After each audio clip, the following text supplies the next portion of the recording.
17 Haziran 2025'ten merhaba arkadaşlar. Gördüğünüz gibi güzel bir karagözle karşınızdayım. Tabii ki karagözümüzü yalnız bırakmıyoruz arkadaşlar. Yanına şöyle güzel de bir sarı kulak kefal ekliyorum.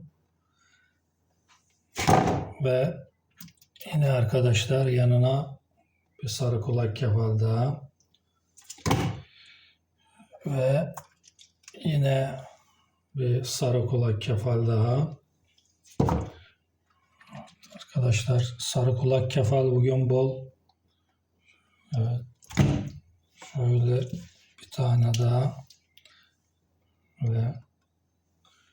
Ve son sarı kulak kefalim.